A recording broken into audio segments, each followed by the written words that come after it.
Bienvenue dans ce nouveau numéro de PAF où nous allons débattre de l'actualité. Une actualité qui est placée évidemment sous le signe des élections présidentielles qui se profilent avec notamment la primaire écologiste et puis des promesses qu'on voit poindre un peu partout. On parlera aussi d'un livre qui vient de paraître, qui est celui de ce professeur de philosophie de Trappes, qui vient de faire donc paraître ce livre qui s'appelle Lettres d'un hussard de la République. Et livre qui paraît au moment où des élections municipales vont à nouveau avoir lieu à Trappes après l'annulation de celle qui avait eu lieu en mars dernier. Et puis nous évoquerons aussi d'autres sujets d'actualité avec Laurent Mazory. Bonjour. Bonjour. Vous êtes vice-président de Saint-Quentin-en-Yvelines, vous êtes adjoint au maire d'Elancourt et président de TV78, j'ai tout dit. Tout à fait. Et contribuable. Et contribuable, précis et honnête. Et forcément. Enfin, j'espère. Oui, j'en suis sûr. Jean-Charles Lajoigny, bonjour. Bonjour. Vous êtes éditeur. On va en dire un mot de Wahala. Ah oui, alors superbe livre. On peut le dire tout de suite. On peut le dire là et puis après. On peut en revenir deux fois. C'est Thierry Bonneau. Thierry Bonneau, colonel de gendarmerie, qui était 4 ans en poste au Cameroun et qui nous raconte ce qui se passe au Cameroun. Oui, c'est un livre qui a lieu au Cameroun. Voilà, ça a lieu 100% au Cameroun et surtout dans la partie anglophone du Cameroun, qui est une partie sécessionniste. Et c'est assez sanglant et assez... voilà, c'est une vision du Cameroun assez saisissante, en tout cas pour ma part, que j'ignorais à peu près. Voilà. Oui, c'est un polar. Il y a un ingénieur français qui se laisse embarquer dans ces luttes camerounaises. Ça s'appelle Wahala et c'est donc aux éditions Lajoigny. Absolument. À côté de vous, Nelson Gaspard, bonjour. Bonjour. Vous êtes étudiant à l'Université de Versailles-Saint-Quentin. Vous êtes membre de l'UNI, qui est un syndicat plutôt de droite, on peut le dire. Oui, comme ça, hein. Tout à fait. Même de droite, quoi. L'objectif étant de faire reprendre à la France sa capacité d'avoir un contrôle sur l'enseignement supérieur, c'est-à-dire que l'enseignement supérieur doit transmettre des savoirs, des compétences, et que l'idéologie n'y a pas sa place, surtout des idéologies qui vont à l'encontre des intérêts nationaux. D'accord. Vous n'êtes pas un islamo-gauchiste. A priori, non, je pense pas. Mais donc, ce que je sais, c'est qu'il ne sera probablement pas d'accord avec Quentin Desmaires. Bonjour. Bonjour. Enfin, je pense, comme ça, a priori. J'ai des a priori, mais on verra s'il se vérifie. Vous êtes conseiller municipal à Guyancourt et vous êtes membre du Parti communiste. Voilà pourquoi je disais que vous n'êtes probablement pas d'accord. Et puis avec nous, en visio, un jeune communicant qui est Félix Deltour, et vous êtes membre du bureau départemental des JAM 78. JAM, c'est Jeunes avec Macron, hein, c'est ça? Oui, tout à fait. Bonjour. Bonjour. Et alors, il y a des étudiants et il y a un professeur aussi. C'est Vincent Couronne, bonjour. Bonjour, un ancien étudiant. Ancien étudiant, évidemment. Vous êtes fondateur des Surligneurs. Et les Surligneurs sortent aujourd'hui un livre passionnant. Alors, on y consacrera une émission d'ici quelques semaines sur la politique et la religion. C'est ça? Exactement, tout à fait. C'est un ensemble de brèves, en fait, d'une trentaine de brèves qu'on publie sur les erreurs ou les erreurs en fait, juridiques que font les politiques sur la religion ou les promesses juridiquement intenables aussi qu'ils peuvent faire sur la laïcité. Voilà, donc ça sort effectivement aujourd'hui et c'est dans toute bonne librairie. D'accord. Et nous y consacrerons une émission début octobre sur ce thème de la politique et la religion. On va aborder évidemment les présidentielles, mais peut-être avant, il y a une étude qui est assez intéressante sur le vote des jeunes, et un livre qui paraît aux éditions des Arènes qui s'appelle La Fracture, de Frédéric Dabi et de Stewart Shaw. Alors c'est vrai que le premier phénomène sur le vote des jeunes, c'est l'abstention. On avait vu que 64% aux dernières élections, dans la majorité, dans la totalité de la population, c'était 84% chez les jeunes, c'était déjà 70% au présidentiel, c'est absolument énorme. Je vais peut-être commencer par vous deux, qui êtes désengagés, au fond. Hein. Qu'est-ce qui fait que, au fond, les jeunes ne s'intéressent pas à la politique et considèrent que les élections ne servent à rien? Quentin Desmaires. Si je dois commencer. Allez-y. Je pense que la jeunesse est très engagée, comme on peut le voir, au niveau associatif et au niveau sur plein d'autres mobilisations. Ils sont présents. Et je pense que ce qui manque aux jeunes, c'est l'impression de peser vraiment dans le débat public, et notamment des victoires. Moi, je prendrai un exemple qui me marque beaucoup, parce que ça marque aussi les générations un peu légèrement plus vieilles que moi. La question du CPE, par exemple, dernière grande mobilisation qui a fait que la jeunesse, en se mobilisant, en retrouvant l'esprit collectif, a réussi à gagner, c'était le CPE, pour faire reculer ce projet de loi. Et depuis ce CPE... C'est pas d'hier. Hein. Et justement, il n'y a pas eu de vraie victoire des jeunes qui se mobilisent depuis le CPE. Et le problème est là, c'est que les jeunes ils se rendent compte depuis 2006 qu'à chaque fois qu'ils se sont mobilisés, ils n'ont jamais réussi à obtenir gain de cause. Et ce qui crée des déceptions et ce qui perd la confiance en l'action collective. Nelson Gaspard. Alors, on va avoir un point d'accord. Donc vous voyez, Voilà, on commence déjà par un point d'accord. mais Ça va être sur T'es plein d'a priori, vous savez. ça va être sur celui de l'impact que les jeunes veulent avoir sur la politique. Et c'est pas que les jeunes, parce que l'homme est un animal social. L'homme, il veut pouvoir partager ses idées, ses convictions. Il veut que ces convictions puissent impacter le monde qui l'entoure, tout simplement. Alors, au-delà de ça, il faut reprendre le vote. Le vote en démocratie, qu'est-ce que c'est ? Il y a deux fonctions du vote. Il y a le vote libre, donc le libre choix de ses représentants ou de se porter comme tel. Alors, à ce titre-là, quand vous êtes un jeune, il faut un certain devoir d'interprétation. Essayez de vous mettre dans la peau d'un jeune qui ne s'intéresse pas du tout à la politique partisane. Qu'est-ce qui se passe ? Est-ce qu'on vient vous voir ? Est-ce qu'on essaye de prendre en considération vos idées, vos projets, votre vision, qui sont d'ailleurs bien souvent opposées aux visions que certains se font dans le milieu politique à l'intérieur de leur cercle de réflexion. Vous pourriez totalement enrichir leur réflexion. Donc, faisons abstraction, disons que vous avez adhéré, alors que personne n'est venu vous chercher et essayer de vous comprendre. Une fois que vous avez adhéré, qu'est-ce qui se passe ? Qu'est-ce que vous pouvez faire pour impacter sur le monde qui vous entoure ? Vous n'avez aucune solution. On ne vous laisse rien faire. Et comme je vous le disais, comme j'ai essayé de vous le démontrer, on veut avoir un impact sur le monde qui nous entoure. C'est pour ça que les jeunes se tournent souvent vers le milieu associatif, sauf que le milieu politique est le meilleur milieu pour avoir un impact à grande échelle. Et c'est là où on va aller sur la deuxième facette de ce vote, c'est qu'il doit être à la fois libre, mais il doit être à la fois motivé. On doit comprendre pourquoi on vote tel candidat. Et par des renoncements politiques, par plusieurs phénomènes, surtout des phénomènes où les vrais enjeux sont cachés, alors des phénomènes internes comme notre part de souveraineté sur notre droit interne, donc avec le... Oui, mais là, c'est un peu, pardon, mais je comprends votre analyse, mais c'est un peu global. Enfin, on pourrait dire ce que vous dites pour les gens un peu plus âgés. Mais c'est pour ça parce que il y a un phénomène qui est quand même intéressant, c'est que regardez les présidentielles, tous les candidats ont un programme sur les jeunes. Tout le monde parle des jeunes.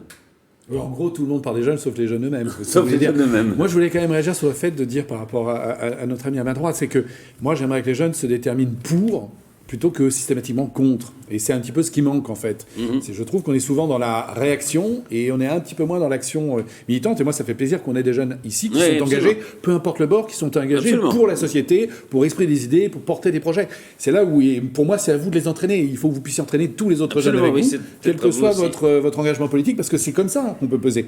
Quand on s'exprime toujours contre, on bâtit pas grand-chose. Moi, c'est un petit peu ma déception. Après on doit quand même être optimiste. Quand on est élu local, on est en contact d'énormément d'associations, aussi bien moi dans la partie culturelle à Lancourt que la partie sportive à 50 ans Yvelines. Il y a énormément de jeunes dans les associations qui sont actifs. Je trouve que c'est quand même un bel engagement. C'est vrai qu'il y a je partage un engagement associatif. Il y a souvent un engagement d'ailleurs écologique associatif aussi. On va parler aussi tout à l'heure de la première écologique. Félix Deltour, votre sentiment là-dessus? Mais je suis assez d'accord sur le fait qu'on crée des programmes qui parlent des jeunes, mais qui ne sont pas réellement à la fois co-construits et en même temps faits pour les jeunes. Je prendrai un exemple, et c'est assez vrai, et vous le mettez dans vos différentes études. Le Front National a tendance à mettre énormément les jeunes en avant dans son programme, en mettant également beaucoup de jeunes en avant dans sa structure. Il suffit de voir des profils comme Jordan Bardella, mais au final, les jeunes ne se retrouvent pas forcément, puisqu'on parle d'eux, mais on ne parle pas avec eux, ni pour eux. C'est le constat qu'on peut faire dans tous les partis politiques et une organisation comme les jeunes avec Macron, mais qui existe aussi les jeunes du Parti socialiste, les jeunes républicains. Il faut réussir non pas seulement à parler des jeunes, mais à faire parler les jeunes. Et donc en les mettant plus en avant dans les décisions, mais également dans cette préparation de la campagne de 2022, je pense que l'enjeu, ça va être de faire parler des jeunes, des propositions pour les jeunes. mais ça pose des questions aussi de porte-parole et de vecteurs de communication. Je vous redonne la parole. Vincent Courreau, est-ce que, au fond, les jeunes ne se disent pas que la réalité se passe peut-être ailleurs que dans la politique? Est-ce que c'est pas ça l'après? Si, exactement, Patrice. Je pense que vous avez tout à fait raison. Au-delà des analyses politiques qu'on peut faire sur le désamour des jeunes pour la politique, je pense que, et là, je vais prendre ma casquette un peu de chef d'un média, de directeur d'un média qui lutte contre la désinformation. Oui. C'est l'usage, en fait, des médias que font les jeunes aujourd'hui. Il y a une étude Kantar Sofres qui a été faite en 2021 sur la confiance des Français dans les médias et qui montre qu'aujourd'hui, 34% des Français s'informent principalement via Internet. Ça, c'est les Français dans leur ensemble. Les moins de 35 ans, c'est 66%. Ce qui fait que je pense que le fait que les jeunes se détournent des élus pour aller vers l'action plutôt de terrain est aussi le reflet en fait du désamour des jeunes pour la presse traditionnelle et les médias traditionnels. C'est-à-dire qu'ils s'informent essentiellement via Internet, via les réseaux sociaux, où ils retrouvent qui? Des associations, des jeunes, leurs proches, leurs voisins, etc. et avec lesquels ils s'organisent et ils agissent. Et donc ça, c'est je pense, un élément aujourd'hui fondamental de l'engagement politique qui se fait en dehors des institutions classiques, traditionnelles, parce que ça se fait désormais plus à partir des réseaux sociaux. Jean-Charles Lajoie, puis après, je crois que... D'abord, je suis assez de l'avis de notre ami. C'est vrai que les jeunes, on les entend beaucoup plus être contre quoi que ce soit, contre beaucoup de choses, que pour quelque chose. Donc ça, c'est gênant, c'est la première chose. La deuxième chose, c'est que quand on parle des jeunes, c'est vraiment une sorte d'amalgame. C'est comme si on parlait des vieux. Qu'est-ce qu'il y a de commun entre un jeune de campagne, un jeune universitaire à l'UVSQ, un jeune travailleur, etc. Pas grand-chose. Donc de toujours globaliser comme ça. Non, mais on a des études là-dessus. Voilà, mais c'est quand même pas très pratique. Et ensuite, là où je trouve qu'on peut quand même faire un reproche, alors là, aux jeunes en règle générale, c'est quand j'entends ce que dit Vincent Couronne en disant les jeunes s'informent sur Internet. Mais les jeunes n'ont qu'à lire la presse existe. On est dans une démocratie, il y a une presse écrite, une offre absolument extraordinaire, quasiment unique au monde en France, avec un éventail de presse qui va de l'extrême droite à l'extrême gauche, et sans aller ni à l'extrême droite ni à l'extrême gauche. On a quand même des journaux de droite, des journaux de gauche, des journaux centristes, etc., qu'on peut lire sur Internet. Mais moi, je le vois avec mes étudiants, ils ne lisent rien, ils sont là. Et pourquoi est-ce qu'ils ne lisent rien? Alors après, on peut toujours dire, bah oui, c'est dramatique. Mais ils n'ont qu'à lire. Les jeunes, je veux dire, ils ne sont pas complètement abrutis. Je veux dire, non, mais c'est trop facile de dire, on ne sait pas. Je veux dire, mais non, mais si, on peut aussi leur dire, prenez-vous en main, faites quelque chose, sortez un peu, je veux dire. Arrêtez toujours de vous plaindre. Oui, mais pourquoi ça... Mais pourquoi? Qu'est-ce qu'empêche un jeune de lire Libération, de lire Les Inrocks, ou de lire Le Figaro? Pourquoi ça ne les intéresse pas? C'est ça qui est là. Est-ce que vous lisez la presse? Vous vous informez comment? Par la presse, par des livres, pour ce qui est un peu plus ancien pour le coup. Oui. Après, les réseaux sociaux, ça permet d'avoir de l'information rapide, mais qu'il faut toujours recroiser par la suite. C'est très important, mais...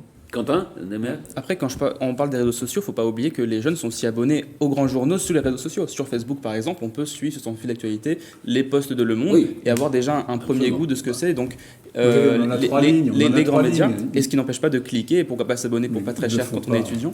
Et ce qui me fait rebondir juste sur une petite chose, quand on dit que les jeunes sont souvent contre. Quand on est contre, on est aussi pour. Quand on est contre le CPE, on est pour aussi l'égalité dans le salariat et pas avoir des mini-contrats de travail pour les jeunes. En fait, aujourd'hui, dans les dernières réformes qu'on a proposées aux jeunes, c'était baisser leurs droits quand ils entraient dans le monde du travail, c'était baisser leurs droits quand ils vont à l'université. On leur propose que des baisses. Donc au bout d'un moment, oui, ils s'opposent parce qu'ils veulent aussi un monde plus joli. Ils savent qu'ils sont dans un pays riche, ils veulent qu'il y ait les moyens qui soient mis en face pour avoir un vrai avenir. Je me demandais simplement si on avait fait cette émission en noir et blanc dans les années 60, si on n'aurait pas dit la même chose. En réalité, je me souviens quand même de 68, je me souviens de tout bruit, ils pensent qu'à danser, ils pensent qu'à faire la fête, c'est les blousons noirs, ils s'intéressent pas à la politique, ou alors si, il y avait toujours, comme ici, des gens passionnés par la politique, etc., en nombre restreint, plutôt intellectuel, plutôt parisien, etc. Le découpage entre la province et Paris existait déjà. Moi, juste, j'aimerais savoir, peut-être Vincent peut nous le dire, Corinne, est-ce qu'il y a des statistiques de l'époque? Parce que je rappelle aussi qu'à un moment donné, on avait le droit de vote à 21 ans, pas avant. Donc, est-ce que la frange 18-21, si elle avait voté dans les années 60, est-ce qu'elle aurait voté? Est-ce qu'il y aurait eu 66% d'abstention? C'était une France un peu compassée. En fait, je vais plutôt être optimiste. C'est-à-dire que je pense qu'effectivement, le taux d'abstention est important, mais je ne suis pas certain que pour autant, les jeunes ne s'intéressent pas plus peut-être que dans les années 60, à la vie du quotidien, à la politique, au sens noble du terme, à la vie de la cité. Moi, j'ai le sentiment en réalité qu'on s'y intéresse plus. C'est peut-être moins exprimé dans les votes, Oui, il y a parce qu'il y a d'autres une faisceaux. autre forme d'engagement. Je probablement. pense, et quelque part, Patrice, ensuite on vieillit, on vote un peu plus, et ben pourquoi pas, après tout, ça peut être aussi un mode d'engagement, il est un petit peu moins démocratique en apparence, mais je pense qu'il l'est tout autant, en fait. Je suis optimiste pour une fois. Absolument. Vincent, vous avez un éclairage sur ce que demandait Laurent? J'ai pas de statistiques particulières, mais je pense qu'il y a deux paramètres particulièrement importants à prendre en compte quand on essaye de comparer les années 60-70 à aujourd'hui. C'est que c'était une époque aussi de croissance extrêmement importante et constante jusqu'au premier choc pétrolier, et c'était très facile de faire des promesses et de pouvoir les tenir derrière. Déjà, ça, d'un point de vue politique, ça change énormément la donne. Aujourd'hui, on est dans une politique beaucoup plus contrainte budgétairement, donc évidemment c'est pas pareil. Ça fait moins rêver, évidemment. Et l'autre paramètre, c'est qu'il n'y avait pas à l'époque Internet, il n'y avait pas les réseaux sociaux, et il n'y avait pas aujourd'hui à l'époque, ce qu'on a aujourd'hui à la fois de ce qu'on pourrait dire de pervers un peu dans les réseaux sociaux, ce qui fait que vous êtes dans cette espèce de bulle de filtre qui fait que vous êtes essentiellement entouré de propos qui vous ressemblent, mais cet effet peut-être parfois positif qui fait que comme vous êtes entouré de vos proches sur les réseaux sociaux, notamment via Facebook essentiellement, vous voyez beaucoup de posts de vos proches, ça peut vous inciter à l'action. On a démontré par exemple que le mouvement des Gilets jaunes était né au lendemain d'une modification d'algorithme par Facebook et qui faisait qu'on favorisait les posts des proches au détriment de ceux des médias. Oui. C'est intéressant. Puisqu'on parle des jeunes, il faudrait arrêter de parler de Facebook parce qu'il n'y a plus un jeune sur Facebook. Donc, non, mais je veux dire... Non, c'est plutôt un média de gens un peu plus âgés. Voilà, non, mais si le paramètre c'est Facebook et si vous parlez des jeunes, là on se trompe complètement, là, je veux dire, donc... Pour en revenir à ce que disait Laurent, moi, c'est le souvenir que Chaque génération a son... Vivement que j'ai 21 ans pour pouvoir voter. Oui, voilà, bien sûr, bien sûr. Alors peut-être que 18 ans, c'est peut-être trop tôt, finalement. Je crois que Jean-Charles est beaucoup sur TikTok, il me semble. Voilà. J'aimerais rebondir sur un point, si vous voulez bien. Rapidement. Rapidement, alors c'est pour ça que j'essayais de vous démontrer qu'on a plein de contraintes intérieures et extérieures qui empêchent le vote, mais c'est parce qu'on est face à un phénomène de société qui commence où, à mon avis, qui commence du passage des partis en parti de masse en parti de cadre. C'est-à-dire qu'aujourd'hui, les jeunes vont dans les associations car chacun peut s'investir dans les associations et avoir un impact, alors qu'aujourd'hui, dans les partis politiques, c'est un repli sur soi, on décide entre quelques-uns et les jeunes n'ont pas leur place. C'est ce qu'on appelle aussi la politique de la file d'attente. Vous avez intérêt à ce que le précédent prenne sa retraite et généralement elle n'est pas à 60 ans avant de prendre votre place. Oui, c'est ça. Et puis il faut un peu... Je suis bien d'accord avec vous. Pour dire les choses comme elles sont, il faut un peu fermer sa gueule quand on est militant et attendre comme ça qu'on soit promu et qu'en effet les autres laissent la place. Je peux revenir juste très rapidement sur ça. Enfin, je pense que des maires, pas au Parti communiste, vous allez nous dire. Mon parti a beaucoup été attaqué à l'époque pour son centralisme démocratique. Enfin, aujourd'hui, dans mon vécu, ça fait... C'est vrai qu'il a changé. Hein. Ça fait 7 ans que je suis au Parti communiste, j'ai toujours eu ma voix dedans, j'ai toujours pu dire clairement ce que je voulais, jamais été menacé ou quoi que ce soit. Donc on peut vivre aussi... Et vous êtes élu. Et je suis aujourd'hui élu, ils m'ont fait confiance en plus, même quand je parlais librement. Donc vous êtes aussi moins nombreux au Parti communiste que dans d'autres partis, donc c'est peut-être plus facile d'y faire son trou. Que moins d'autres partis, beaucoup de partis aujourd'hui sont plus bas que nous. Moi je remarque quand même... Bon, j'avais quelque chose à dire, mais j'ai oublié. Non, mais c'est intéressant quand même. On peut rebondir là-dessus parce que quand je parle du passage de parti de masse en parti de cadre, en effet, le RPR dans les années 80 était à 900 000 adhérents, presque 900 000 adhérents, 855 000. Le Parti communiste dans les années 70 était à 500 000 adhérents. On voit aujourd'hui un Parti communiste à 40 et quelques mille adhérents. Le descendant du RPR a une centaine de milliers d'adhérents. On voit très bien qu'on s'est replié sur un entre-soi et nous d'ailleurs les primaires qui répondent à la crise en effet de ces partis politiques qui ne sont plus capables de choisir eux-mêmes leurs propres candidats. Et donc on va aborder justement cette présidentielle avec la politique, avec peut-être une foire à la démagogie qui s'ouvre avec des propositions à droite à gauche.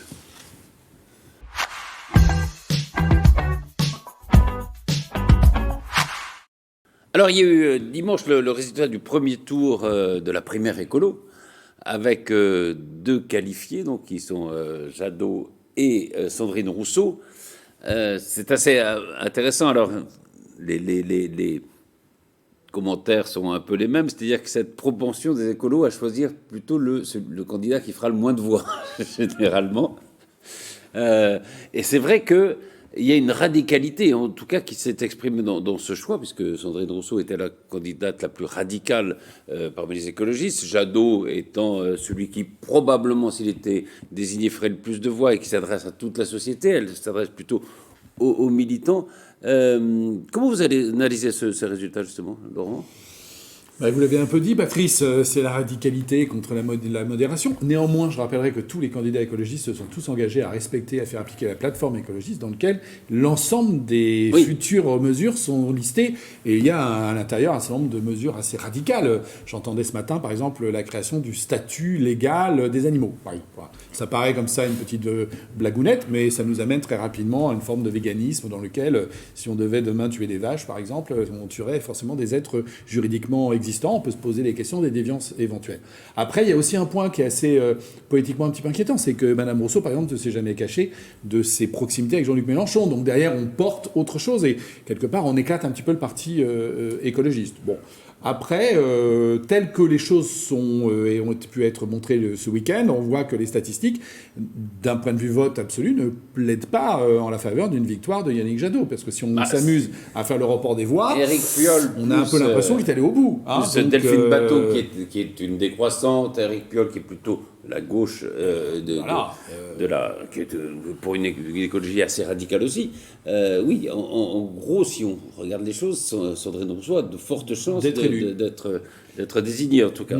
Et nous, on a de fortes chances de s'amuser, parce qu'avec Sandrine Rousseau, je vais dire, tous les jours, c'est une nouvelle déclaration farfelue, c'est quelque chose. Donc là, je veux dire, si je votais écolo, je serais un peu effondré de cette probable victoire de Sandrine Rousseau, mais en tant qu'observateur extérieur, je me dis, chaque semaine amène avec Sandrine Rousseau son lot de déclarations abracadabrantesques. Je veux dire, la dernière en date était, c'est mieux d'avoir les terroristes talibans chez nous, comme ça on peut les surveiller. Enfin, je veux dire, c'est une écologiste qui ose tout, et c'est à ça qu'on la reconnaît, quoi. Enfin, je veux dire, c'est l'écologie féministe et l'écologie décolonialiste, ce sont deux grands courants, deux courants importants de l'écologie d'ailleurs. Elle est effectivement effrayante, avec elle est radicale en tout cas. Non, mais la thèse, cette frénésie, c'est l'antispécisme, c'est les racisés, c'est le véganisme, c'est une société, c'est pas l'humanisme, c'est du fascisme. Mais oui, c'est toute la. Aucun parti n'a osé dire ce qu'elle dit. Notre ami du Parti communiste, par exemple, je ne suis pas communiste, mais au moins il y a des propos aujourd'hui qui sont humanistes pour une forme de république. On n'est bien entendu pas d'accord, mais ça porte quand même la France. Là, ce que j'entends, c'est terrible, quoi. Quand l'indigénisme, alors j'ai entendu dire, mais réellement dire, mon ennemi, c'est le mâle blanc de plus de 50 ans. Mais comment ça, je désigne des ennemis? Mais on a des gens qui désignent des ennemis aujourd'hui en France et qui désignent des ennemis qui classifient des gens dans des cases. Mais pardon. Sa thèse, c'est on prend, on utilise, on jette. Et elle applique ce raisonnement à ce qu'on fait des ressources naturelles, mais aussi du corps des femmes quand elles sont violées, mais aussi du corps des... Mais Nathalie Arthaud va passer pour une modérée avec Sandrine Rousseau. C'est ça qui va être extraordinaire. Elle va dépasser sur l'extrême gauche. Votre sentiment là-dessus? C'est tout ce que l'on combat chez l'UNI. Il n'y a pas quelqu'un pour la défendre, là, Sandrine Rousseau? Premièrement, c'est la division horizontale du peuple français. Pourquoi? C'est la division du peuple français parce que vous avez, comme il a été très bien dit, d'un côté les blancs, d'un côté les noirs. C'est l'anti-humanisme total. C'est de toute manière. D'un côté les femmes, d'un côté les hommes aussi, on pourrait dire. Oui, d'un côté les femmes, d'un côté les hommes, et ça peut se décliner sous plein d'aspects différents. Tout cela, ça découle de Sartre, tout simplement. Sartre, dont sa biographe dira à la fin de sa vie qu'avec les remords qu'il a eus durant la Seconde Guerre mondiale, il porte plus d'intérêt aux Noirs américains qu'aux prolétaires français. Et ça ne fait pas du tout rupture avec l'anti-humanisme et universalisme de Foucault. On est totalement dans la continuité. C'est semblable même aux indigènes de la République qui disent vouloir tuer Sartre pour pouvoir le remplacer. On ne peut pas tout à fait dire que Sartre était indifférent au prolétariat français. Il a été dans les usines, il était à Boulogne-Billancourt, etc. Enfin bon, on ne va pas faire un débat sur Sartre. Entre Sartre et le CPE, ça ne nous rajeunit pas. Félix Deltour et Vincent Couronne. Félix. La question de cette primaire, elle pose aussi la mobilisation des militants d'Europe Écologie Les Verts. Ils sont environ 30 000 si on prend les derniers chiffres du parti. Là, on voit qu'il y a eu à peu près 120 000 votants. Ouais. La question qu'on peut se poser, c'est qui est allé voter à cette primaire des écologistes. Et pour expliquer peut-être le résultat de Sandrine Rousseau, qui est la plus extrême, on peut soit penser que ce sont des gens qui sont pas forcément adhérents à Europe Écologie Les Verts, mais qui partagent une partie des opinions de la gauche indigéniste et écologiste, ou alors on peut aussi émettre l'hypothèse que des gens ont décidé d'investir, disons, 2 euros pour voir arriver un candidat à Europe Écologie Les Verts qui aurait le moins de chances possible, C'est possible. en tout cas de faire un score conséquent à la primaire, à la présidentielle. Et je pense que on va revoir le même problème qu'a Europe Écologie Les Verts depuis 30, 40, voire encore plus de temps. C'est que pour ce qui est des élections locales ou européennes qui portent sur des sujets spécifiques, ils arrivent à proposer une vision qui rassemble des gens en dehors de leur parti, arriver au présidentiel lorsqu'il faut construire un programme cohérent et réunir de Michel Rivasi, anti-vaccin, jusqu'au pro-nucléaire d'Europe Écologie Les Verts, ils n'y arrivent plus et ils se tournent souvent vers la candidature la plus radicale, celle qui attire à la fois ceux de l'interne et les sympathisants de l'externe. Oui, Quentin Desmaires, pardon. Moi, je vois deux choses aussi dans ce scrutin. D'abord, c'est la grande division de la famille ELV, puisqu'on a quasiment un quart sur chaque candidat. Oui. Donc ça montre qu'il n'y a pas. Oui, un absolument. candidat C'est tous à 20, autour de 20%, moins de 30% en tout cas. Et on parlait de la question de l'engagement. Donc moi, je suis militant et donc je suis extrêmement attaché à la démocratie dans un parti et donc aux droits qu'on a quand on est militant et quand on paie sa cotisation. C'est ça que je suis toujours un peu triste de me dire, quand on est à ELV, qu'est-ce qui pousse les gens à devenir adhérents, puisque finalement, quelqu'un qui donnera seulement 2 euros, alors qu'on sait qu'une cotisation c'est généralement plus, en donnant 2 euros un jour, on peut voter pour le candidat. Alors donc en fait, être militant au sein de ELV ou être en dehors, ça ne change rien. Moi, je suis quand même attaché à cette question de démocratie dans le parti. C'est la question des primaires. Ça donne des on va droits. en parler Vous d'ailleurs. avez tout à fait raison. Quand C'est on est adhérent, on a des absolument droits. très Et donc, Et il va être possible aussi de pouvoir participer au second tour en payant 2 euros entre les deux tours sans avoir participé. Je crois pas. Je au crois que premier. le collège électoral est fixé. C'est les mêmes. C'est les mêmes qui voteront au deuxième tour. Il fallait s'inscrire avant. Bon, en tout cas, on notera qu'à la primaire de la droite où François Fillon avait été désigné, il y avait des millions de 3 millions. participants. 3 millions de participants, tout à fait. Personne n'est allé justifier le choix des Républicains pour les plaindre en disant qu'il y avait peut-être une manipulation de millions de gauchistes à la primaire de la droite.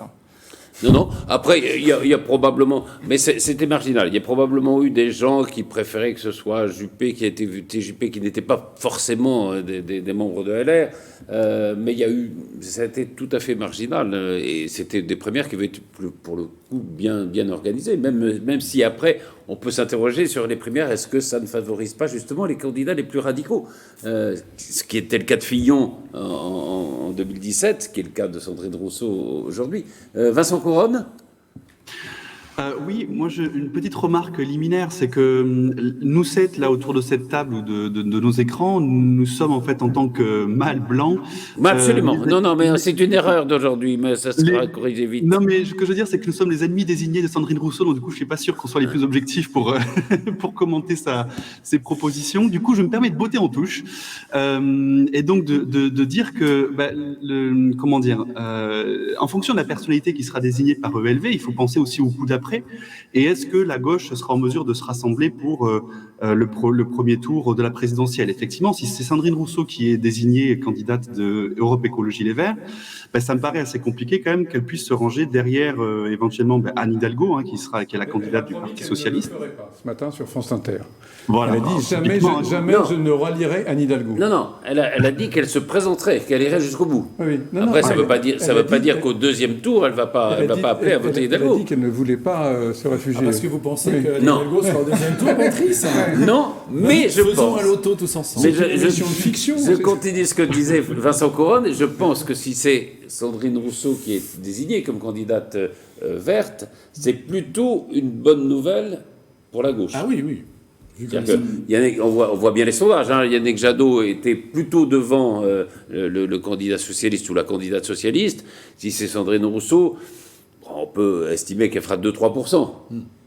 Ah, mais, Oui, pardon, Vincent. Oui, Vincent. Oui, et l'autre chose en fait que je voulais dire aussi, c'est que quand on dit que effectivement cette primaire c'est un petit peu la foire à la radicalité ou Ouais. une promotion à la radicalité, c'est pas très étonnant en fait parce que ces primaires ne font que refléter en fait la présidentielle qu'il y a derrière, et notre système en France présidentialiste fait que un peu comme des lessives alignées sur un rayon, ça sera celle qui va se vendre le mieux se vendre qui sera achetée. Et donc il y a ce concours-là de la radicalité, il se retrouve derrière lors de l'élection présidentielle. Et donc, il n'y a rien d'étonnant à ce qu'on le voit déteindre en fait sur les primaires, même d'Europe Écologie Les Verts, qui est un parti qui est contre ce système présidentialiste. Alors, on va justement parler d'Anne Hidalgo, parce que c'est vrai que dans ces prémices de l'élection présidentielle, il y a comme ça des propositions qui font parler, dont on ne sait pas si elles sont applicables ou pas. Et là, il y a notamment cette proposition d'Anne Hidalgo de doubler le salaire des enseignants. On a calculé le coût, c'est quand même 150 milliards d'euros dans un pays qui est quand même déjà surendetté. Ou alors on peut augmenter les impôts, mais il faudrait dire comment on les finance.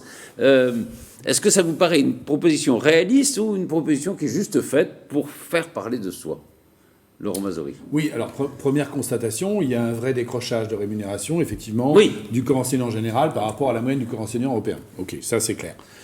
Deuxième constatation, quand on est à la tête ou quand on s'apprête, plus ou moins d'ailleurs, parce que c'est pas encore très clair, à être adoubé par le Parti socialiste comme candidat officiel, on doit parler à son électorat. Et évidemment, l'électorat du Parti socialiste, il est dans l'éducation nationale. C'est probablement le dernier électorat identifié qui reste au Parti socialiste. Donc on peut comprendre qu'il faille avoir un discours qui aille vers les professeurs pour arriver à faire au moins 5% des voix. C'est le deuxième sujet. Après, le troisième sujet, réfléchir à un doublement de la rémunération quand on est endetté à 2400 milliards, version basse de la version gouvernementale actuelle, mais on peut comprendre, il y a eu un plan de relance et on a dû effectivement, on a lu le quoi qu'il en coûte, mais encore heureux qu'on l'a quand même eu, parce que sinon on n'aurait plus d'entreprise, ou quasiment pas. Je parle même pas des TPE et de PME. Bon, on voit bien que cette mesure n'est pas financée, mais on en a eu d'autres à l'époque du Parti socialiste, avec le revenu minimum d'existence, dont on savait pas trop comment il se finançait. Donc on est dans la logique, et malheureusement, je pense qu'elle n'aura pas le monopole des propositions délirantes et qu'on va en voir arriver.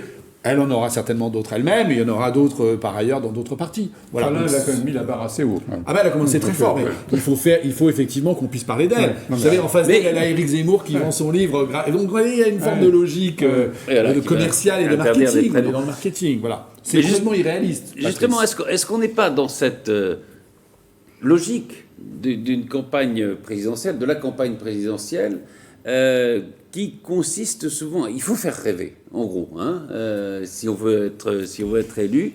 Et donc, est-ce qu'on n'est pas privilégie pas plutôt le n'importe quoi que le sérieux ou que le rationnel? Tous les candidats qui se présentent en vous promettant un torrent de larmes et de sang, en général, sont rarement élus.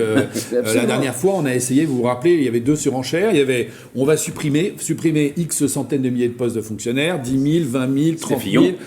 Oui, mais après, rappelez-vous, à chaque débat, il y avait celui qui en rajoutait un petit peu plus. Et puis, il y a des sujets qu'on ne veut pas aborder, mais qu'il faudra aborder, c'est le nombre de constructions de places de prison, 20 000, 35 000, 75 000. Bon, alors, cette fois-ci, on essaie autre chose. On essaie effectivement, non pas de travailler plus pour gagner plus, mais on va distribuer, on va raser gratis. Enfin, on a ça dans toutes les campagnes électorales. Et dans le sens dont parlait tout à l'heure Vincent Couronne, c'est une forme de radicalité aussi. On a la radicalité de la proposition infinançable, rapidement démolie, qui a l'avantage par contre de tenir en un slogan très court, qui permet de passer sur tous les réseaux sociaux et dans toutes les médias. Et d'ailleurs, nous-mêmes, regardez, on en débat aujourd'hui, on en parle. Donc, ce qu'il y a aussi, c'est très efficace. Il y a une corrélation évidente avec le niveau d'Anne Hidalgo dans les sondages et l'énormité de la proposition. C'est-à-dire qu'un candidat qui fait 7 ou 8% d'intention de vote, bah oui, elle aurait pu dire on va tripler le salaire d'ailleurs. Je veux dire, ça mangeait pas de pain. Mais voilà, allons-y. Si on prend 2017, regardez Fillon. Personne ne regardait Fillon. Et puis un jour, il dit imagine-t-on le général de Gaulle mis en examen. De ce jour-là, tout le monde l'a regardé. Il est monté dans les sondages et il a été finalement le candidat désigné de la droite. Quant à Desmaires, alors vous en tant qu'homme de gauche, au fond finalement, est proche probablement des enseignants. Est-ce que c'est une proposition qui vous paraît réaliste ? C'est vrai que je voulais quand même revenir sur la base. En 1980, un prof, il gagne environ 2 SMIC. Aujourd'hui, il est à 1,2 SMIC. Je veux rappeler qu'un professeur, c'est un bac plus 5. C'est quelqu'un qui a l'avenir de notre pays entre ses mains. Oui, avec un concours très difficile. Avec un concours qui est difficile, avec des conditions de travail qui sont de plus en plus difficiles. Et on se plaint aujourd'hui, notamment dans nos villes populaires, qu'on manque de profs, il y a de l'absentéisme, et on nuit finalement à cette égalité républicaine entre tous les jeunes de France, parce qu'ils n'ont pas des gens qui sont vraiment qualifiés et qui ont vraiment et qui sont suffisamment rémunérés pour ce qu'ils font. Donc je ne veux pas revenir moi sur la question de doubler ou pas. C'est une question qui est pour moi plus économique, et je ne pense pas avoir les compétences non plus pour trancher le débat. Mais il y a quand même une vraie question de comment on prend en compte les professeurs et comment en fait on... Oui, il y a une vraie question derrière tout Parce ça. que la République, c'est avant tout ses professeurs, la République, c'est avant tout la formation de ces jeunes. Et donc si on ne met pas derrière les moyens pour éduquer nos jeunes, forcément on a une jeunesse qui va décrocher de la République, et c'est là qu'on arrive dans tous les dangers dont on parlait tout à l'heure. Il y a une solution qui est peut-être plus simple, qui est la solution allemande, c'est-à-dire qu'ils sont mieux payés, beaucoup mieux payés que les Français, mais ils travaillent beaucoup plus. Ils ont beaucoup plus de présence dans les établissements. Est-ce que quelqu'un aurait le courage de dire aux enseignants on peut vous augmenter, mais il faudra travailler plus? On a quand même besoin de faire ses preuves, parce qu'on a quand même le premier budget de la nation avec 5 milliards Oui, et demi. absolument. Je rappelle que le classement, on est dégradé tous les ans. Nous sommes 27e pays derrière la Roumanie en matière de résultats. C'est bizarre, oui. Voilà, donc il faut quand même se le rappeler. Et puis j'entends notre ami, il a raison. Effectivement, il y a une partie des professeurs qui ont un concours d'entrée très difficile, mais la proposition s'adresse à l'ensemble du corps enseignant, y compris le personnel qui travaille dans les écoles. Donc je rappelle que derrière, on a les ADSEM, on a etc., les animateurs, et je rappelle qu'on a les maîtres d'école, dont aujourd'hui on ne peut pas dire qu'ils soient les mieux formés, puisque à la limite on pourrait tous être maîtres. Messieurs, bien sûr, ils sont à l'université, mais peut-être n'ai-je pas d'éducation, et peut-être que je peux être maître d'école si j'ai bac plus 2. Non mais on ne trouve plus personne, et aujourd'hui, dernier point, on a supprimé les UFM avec Nicolas Sarkozy, on a réformé l'école normale supérieure, rappelez-vous, ce cursus, et là on est dans les hussards de la République dont on parlait tout à l'heure, et effectivement de gens qui étaient passionnés, qui savaient emmener avec eux des élèves. Aujourd'hui ils ont disparu. Conclusion, nos écoles se sont vidées. Mais qui était difficile, mais qui était passionnant. Et une partie des enfants ont été retirés pour mettre dans le privé, parce que le public, effectivement, n'était plus à la hauteur, ce qui fait qu'on tire vers le bas le public. Enfin, commençons par rénover, effectivement, la façon dont on donne les cours, à reformer les professeurs, à donner des cours de qualité, à retrouver cet engouement, et assurons aussi dans nos collèges le respect du professeur, ce qui est loin d'être gagné dans certains quartiers. Ici, on connaît les difficultés que l'on a, et je pense que probablement notre ami de Trappes, vous en parlerez tout à l'heure, Patrice, pourra nous expliquer dans quel niveau de difficulté il se trouve, avant de se dire qu'on va doubler le salaire. Moi, je suis assez d'accord sur le fait qu'à la fois, pour peut-être travailler plus, il faut travailler mieux surtout. Et pour travailler mieux, il faut donner les chances aux maîtresses d'école, aux professeurs, au personnel d'éducation, tel qu'il est aujourd'hui, dans la quantité où il est aujourd'hui, de remplir ses missions. Pourquoi on n'a pas assez de profs? Parce que le taux d'absentéisme est énorme. Mais pourquoi on a beaucoup d'absentéisme? Il y a certainement ceux qui ne veulent pas travailler, mais ceux qui ne veulent plus travailler. Parce qu'il y a aussi des professeurs qui n'ont pas envie d'y aller. Très difficile. D'aller en phase de 35 dans certaines de nos classes, faut le savoir. Moi, je vais dans des collèges représentés 50 ans d'Yvelines, je vous assure que parfois, quand on arrive à l'entrée du collège, on n'est pas, même nous, on se dit pas, super, je vais au collège, je vais passer un bon moment, je vais passer la cour, je vais rentrer. Voilà, c'est difficile. Avec une perte d'autorité et peut-être un manque de soutien aussi de la hiérarchie. Et pour finir, pour ne pas faire trop long, s'il y avait un sujet que les candidats devraient porter, c'est justement celui de la réforme de l'éducation nationale, pas le ministère de l'éducation nationale, l'entièreté de l'éducation nationale. Ça, c'est un projet d'un candidat à la présidentielle, au-delà du doublement des rémunérations. Vincent Couronne, vous qui êtes enseignant, qui avez enseigné, donc vous êtes bien placé là-dessus. Vous savez très bien que c'est pas, on ne devient pas très riche quand on enseigne. Non, c'est clair qu'on ne fait pas ça pour s'enrichir. C'est intéressant d'ailleurs qu'on parle d'abord des enseignants du secondaire ou du primaire et pas du supérieur, qui eux aussi font partie des enseignants les moins bien payés d'Europe. Mais sur la rémunération des enseignants, je pense que ça cache aussi une différence majeure entre la France et l'Allemagne dans le système éducatif. C'est que le système éducatif doit subir, c'est tout simplement la géographie. L'Allemagne est un pays plus petit avec plus de monde. La France est un pays territorialement plus grand avec plus de zones rurales. Et bien une étude avait montré que cela nécessitait en France le fait qu'il y ait 20 000 établissements scolaires de plus qu'en Allemagne, du fait de cette géographie. Et donc, du coup, ça nécessite forcément des classes plus petites et des enseignants qui, etc., ont des formats plus petits, etc., dans des zones rurales. Et donc ça, c'est ce qui fait qu'en France, la gestion de l'éducation nationale coûte beaucoup plus cher qu'en Allemagne, où le poids du salaire en Allemagne est plus fort par rapport à la gestion. Voilà. Donc, avant peut-être de penser, de réfléchir à l'augmentation du salaire des enseignants, il faut peut-être réfléchir surtout, mais comme le disait Laurent, à réformer en fait ce système qui est très coûteux, effectivement.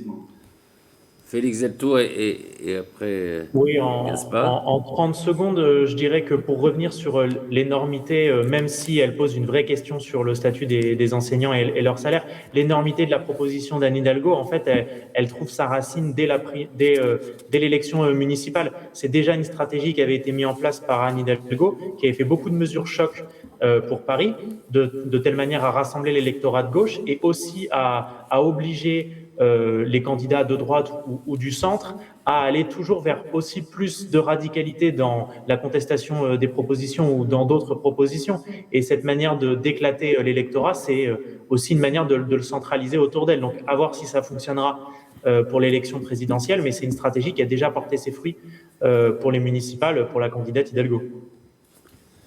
Alors bien sûr, tout le monde l'a noté, on est dans l'effet d'annonce. Tout le monde l'a noté également, il faut réformer le système éducatif français qui est bien trop coûteux. Et j'irai même plus loin, on parle d'éducation nationale, mais ce n'est pas à l'école d'éduquer les enfants, c'est aux parents. Première chose. Et deuxième... Personne n'a dit le contraire là-dessus. Donc il faut se recentrer sur les savoirs fondamentaux et arrêter d'avoir un devoir sur 2 sur le développement durable, même si c'est une cause... très importante, quand on est dans le primaire en tout cas. Deuxième chose, il faut augmenter les salaires des enseignants, c'est sûr, de 10 à 20%, mais il faut avoir des gages derrière. Il faut par exemple que ces enseignants soient mieux formés pour pouvoir accueillir les personnes en situation de handicap au sein des classes. Il faut arrêter la séparation systématique des élèves. Il faut pouvoir faire du dépistage dès l'entrée en primaire. Il faut pouvoir intégrer chaque étude. Dépistage de quoi ? Dépistage des handicaps visibles et invisibles de chaque élève. Il y a 80% de handicaps invisibles aujourd'hui à l'école. Une partie de ceux-ci sont placés dans des classes qu'on va dire Ulysse, donc ils sont séparés des autres élèves, même leurs cours de récréation sont séparés des autres élèves pour pas que les autres n'aient de crainte. Et qu'est-ce qui se passe ? C'est qu'on pourrait intégrer tout à fait ces élèves-là à l'intérieur de classes classiques, mais par exemple seulement en mathématiques. Ou sinon seulement en français si c'est en mathématiques qu'ils ont des problèmes. Or, aujourd'hui, on est vraiment dans un système éducatif très coûteux parce que tout le système administratif français fonctionne pareil. On est dans un moule et il faut que ça fonctionne pour tout le monde pareil, sauf que ça ne marche pas. Et on a les mêmes propositions du côté du gouvernement, par exemple sur les infirmières et l'augmentation des salaires. C'est une très bonne chose parce qu'il faut qu'elles aient un meilleur salaire parce que c'est très compliqué pour les personnes de première ligne. Mais l'intérêt pour la France, c'est pas d'avoir des personnels mieux payés, c'est d'en avoir plus, c'est d'avoir une efficacité certaine, c'est de pouvoir avoir des rotations, des meilleures conditions de travail. Or, aujourd'hui, on est aux abois. Améliorer le système, hein, c'est ce que vous disiez. Je voulais juste réagir quand même sur l'école, parce que je suis absolument pas d'accord sur déjà sur le fantasme de la moitié sur le développement durable. On n'a pas allé dans la même école sûrement, parce que moi, dans mon école, j'ai fait plein de choses, et j'ai pas parlé que de développement durable. On a parlé un petit peu. Je suis aussi dans une école, enfin, en tant qu'élu, on suit des écoles aussi. Enfin, ce que je vois n'est pas non plus, on n'est pas à des délires comme ça. Et aussi, je voudrais quand même revenir sur les savoirs fondamentaux. Il faut quand même rappeler qu'on n'est pas tous égaux dans nos familles. Il y a des familles qui ont un capital culturel qui est énorme et d'autres qui n'en ont pas. Donc, avoir une école qui ne donne que les maths et le français, c'est dire qu'il y aura des enfants qui auront le droit d'aller à l'opéra, qui auront le droit d'aller au théâtre parce que leurs parents les emmèneront, et les enfants qui n'auront pas le droit. Donc, une école, évidemment que l'école, elle doit faire autre chose. À l'école, on doit faire de l'art, et je suis très heureux d'avoir fait de la musique, de la philosophie, d'avoir fait des arts plastiques. Vous avez tout à fait raison, mais grâce à l'école de la République. Totalement anormal. J'ai plus le chiffre en tête quand on voit le nombre d'enfants qui arrivent en 6e et qui savent pas lire. Ah oui. Je veux dire, voilà. Donc, il faut plus d'écoles. Il faut plus d'écoles. Il faut surtout. Mais c'est pas supprimer. Là, je rejoins notre ami. C'est vrai que d'apprendre à lire, ça me paraît quand même la base, et que il est totalement aberrant, et que ça c'est pas forcément la faute de Pierre-Paul ou Jacques. C'est aussi un peu la faute de certains enseignants. Il n'est pas normal qu'arrivés en 6e, des élèves ne sachent pas lire. C'est totalement aberrant. Effectivement, c'est juste qu'à la sortie, l'entrée en 6e, il faut avoir les fondamentaux, lire, écrire, compter. Et effectivement, vous avez raison, à partir de la 6e, la partie du collège et du lycée, on rouvre sur l'ensemble des matières. Parce qu'en fait, la barrière, elle est que justement les enfants ne peuvent pas progresser, parce que comme ils n'ont pas les savoirs fondamentaux, ils ne peuvent pas atteindre le reste. Absolument. Et il faut rester là-dessus. Et je pense qu'il faut... C'est tellement fondamental. On a tellement décrié à l'époque la réforme Haby du collège, etc. Alors qu'au contraire, il ouvrait sur tous ces savoirs. Mais il faut savoir lire, écrire, compter. Sinon, je ne peux pas comprendre mon texte. Voilà. Pour ça, je pense qu'on a les tous fondamentaux raison, d'abord et le reste après. C'est assez simple. Mais encore faut-il qu'effectivement, on apprenne aux gens. Moi, je suis désolé, j'ai oublié le nom de cette méthode d'éducation que nous avons dans certaines classes. où il n'y a plus de table, il n'y a plus de chaises, tout le monde est par terre. Rappelez-moi, parce que j'oublie toujours son nom. Ouais, il y a plusieurs Ce écoles. grand théoricien. Montessori. Magnifique, magnifique. Mais quand est-ce qu'on l'interdit? Mais quand est-ce qu'on interdit ça? Mais les classes Montessori, il y a des villes, c'est pas le cas à Elancourt, je sais pas si on a à Guyancourt, j'en sais rien, mais je veux pas citer, je pense à une ville, elle est dans le Val d'Oise, Sannois, il y a plein de classes Montessori, et puis alors, il y a une espèce de contamination, c'est-à-dire quand vous avez 2 maîtresses d'école qui font du Montessori, les autres sont obligés de le faire, et tout le monde fait du Montessori. Enfin, mais vous avez essayé d'écrire et de lire par paire. C'est comme une méthode qui a fait ses preuves. Alors après, probablement pas une méthode pour tout le monde, probablement pas une méthode exportable. Non, mais il y a des écoles Montessori pour ceux qui veulent, après tout. Oui, mais là, je vous parle de classe Montessori dans l'éducation nationale, dans les écoles publiques. Mais surtout parce qu'il faut une formation incroyable pour être enseignant Montessori. Voilà. Allez, on arrête sur ce sujet parce que je voudrais qu'on parle. C'est passionnel, l'école. On va parler d'un prof. On va parler d'un prof, Didier Lemaire, le prof de Trappes qui se livre.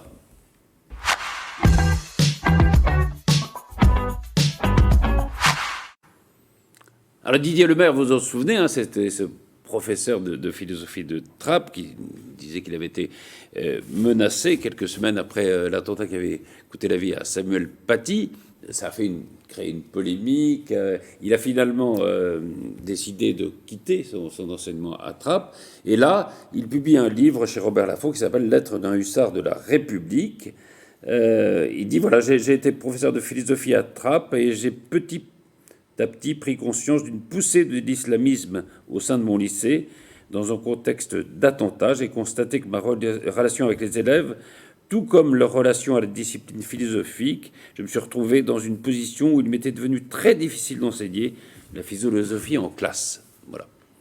Alors, c'est un livre qui n'arrive pas à n'importe quel moment, il faut le rappeler, parce qu'il y a une échéance politique qui va se dérouler à Trappes. Les élections municipales ont été annulées. Il y a d'autres élections au mois d'octobre. Évidemment, ce livre arrive à ce moment-là, mais au-delà de ça, c'est vrai que c'est une affaire qui avait beaucoup fait parler, avec une division d'ailleurs de la société. Il y avait les pro-Lemaire, les anti-Lemaire, ceux qui disaient mais il ment, ceux qui disaient mais oui c'est vrai, on peut plus enseigner dans certains lycées. Alors au-delà de tout ça, dont on va bien évidemment parler, moi j'ai eu la chance, enfin entre guillemets, d'avoir des étudiants qui avaient eu ce monsieur, parce que moi j'ai des étudiants de première année à l'IUT dans Rambouillet qui m'ont dit nous on l'a eu comme prof l'année dernière. On l'a eu comme prof l'année dernière. Et pour eux, c'était un personnage, globalement, il y avait 5 élèves qui l'avaient eu en terminale. Au-delà de tout ce qu'ils pouvaient dire sur les problèmes spécifiques à la ville de Trappes, à l'islamisme, etc., eux, ce qui les choquait, et c'est pour ça qu'il y a peut-être aussi un problème plus compliqué, c'est qu'ils ne comprenaient strictement rien à ces cours de philo. Ah. Voilà. Et donc, eux, ils avaient déplacé le débat là-dessus en disant, mais comme on ne comprenait rien, ils nous parlaient... Il fallait se conduire comme des lions, etc. Et il avait un discours qui, visiblement, passait difficilement vis-à-vis de sa classe. Mmh. Donc, ce que je veux dire par là, c'est que ça a probablement un peu discrédité sa parole sur le reste, parce que les élèves se sont dit, on comprend déjà pas ce qu'il dit là, alors quand il parle d'autre chose, voilà. Et puis, ça c'est assez intéressant. Et l'autre chose, c'est qu'ils se sont focalisés sur une erreur qu'il a reconnue, c'est qu'en fait, il avait assuré qu'à Trappes, il n'y avait plus de coiffeurs mixtes, et en fait, il y en a. Voilà. Et du coup, les étudiants aussi, là, ils se sont dit, il ment, parce que c'est pas vrai, il y en a. Ils m'ont monté les photos, m'ont dit, oui, il y en a là. Voilà. Donc voilà, sur une erreur qu'il a reconnue très vite, au bout de 4 jours, il a dit, bon, oui, peut-être je me suis trompé là-dessus, mais sur le fond, il ne revenait pas sur ce qu'il avait dit. Mais voilà, c'est ces 2 éléments qui sont assez importants. C'est aussi la nature même du prof qui ne faisait pas forcément l'unanimité. Peut-être une question de niveau aussi, je ne sais pas. Laurent ? Oui, alors non, je me souviens de ma propre professeure de philo. Elle était un peu perchée aussi, parce que en même temps, on a tous ce premier contact. Alors, il y a quelques-uns, puis il y a le premier contact avec la philo en terminale, et on a tous tendance à... pas très bien ce que c'est, absolument. On ne connaît pas la matière, on ne connaît pas, effectivement. Souvent, ils s'engagent à vous dire, comportez-vous. C'est vrai, ça va au-delà. Voilà. Bon, souvent, il y a des philosophes qui sont des bons philosophes qui ne sont pas forcément des bons enseignants. Exactement. Oui, mais c'est un peu la différence. Faire de la philosophie, c'est pas enseigner. Mais c'est la philosophie, c'est pas l'enseignement, effectivement. Après, ça n'enlève rien à ce qu'il avait dit, à ce qu'on connaît, les problématiques de vous projetiez, je ne sais pas si les téléspectateurs voyaient l'image du lycée de la Plaine de Naufle, on connaît les problèmes qu'on a au lycée de la Plaine de Naufle, on sait les difficultés qu'il y a, on connaît effectivement les tendances fortes qui s'affrontent là-bas, et effectivement les tendances alors islamistes ou religieuses ou culturelles, etc. Et les problématiques d'assimilation, d'intégration. Assimilation, c'est un mot horrible. D'intégration pour faire des citoyens français. On connaît toutes ces difficultés. Il en a été effectivement, à un moment donné, celui qui l'a révélé à Trappes. Et déjà à l'époque, dans un contexte compliqué politique. Mais quel que soit le maire de Trappes d'hier et quel que soit le maire de Trappes de demain, ces problèmes-là, ils existent, on les connaît. Et on est là, j'espère, en tant qu'élu, pour faire en sorte qu'ils disparaissent. Et pour faire que tous les trappistes de demain soient des citoyens au même titre que tous les habitants de la France. Et le creuset républicain, ce lieu fondamental qui est, on en parlait un instant... c'est ça, la vraie question, c'est la question de la présence de la République. C'est faisons des citoyens des gens qui sont différents, et ça ne les empêche pas de penser différemment. Et on peut croire ou ne pas croire en ce que l'on veut dans la sphère privée ou dans la sphère publique sans faire preuve de la volonté de persuader les autres, de se rattacher à une religion ou même à une idée politique, mais faisons en sorte que le creuset républicain et citoyen soit le même pour tous. C'est ce qu'il a dénoncé. C'était l'incapacité qu'il avait de pouvoir porter cette parole-là. Peut-être était-elle trouble en tant que pédagogue, mais de pouvoir dire je ne me sentais pas en capacité de le faire, ni même en sécurité de le faire. Sécurité, voilà. Oui, il y avait ça. Et on peut pas nier, vous voyez, j'en parlais moi-même tout à l'heure en disant que parfois on a des craintes quand on va dans des collèges. Enfin, moi j'ai été dans un collège à Paris, un lycée qui était avenue Simon Boulevard dans le 19e, et je représentais les élèves au lycée, j'y suis retourné pour des raisons professionnelles. Et donc je suis retourné dans mon propre collège, pas lycée.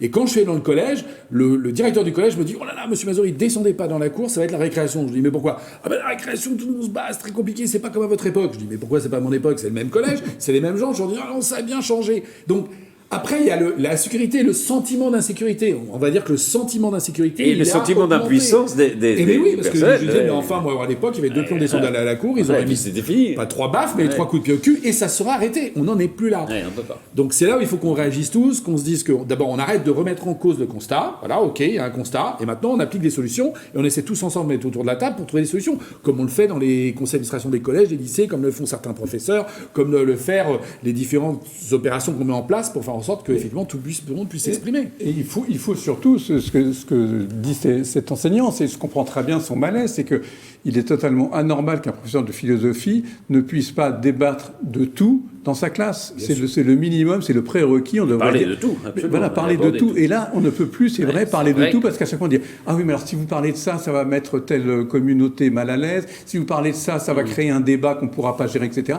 Et ce n'est pas possible. Et donc là, on ne peut que le soutenir quand il fait ce constat-là. On ne peut plus parler de tout, n'importe où, et c'est totalement anormal. Quentin, des maires ? J'ai pas grand-chose à dire sur la situation. On est sur une ville qui a des problématiques qu'on connaît. Non, je n'ai pas grand-chose à rajouter. Vous vouliez intervenir sur ce sujet ? On va noter une chose, bravo, il existe encore des coiffeurs mixtes à Trappes.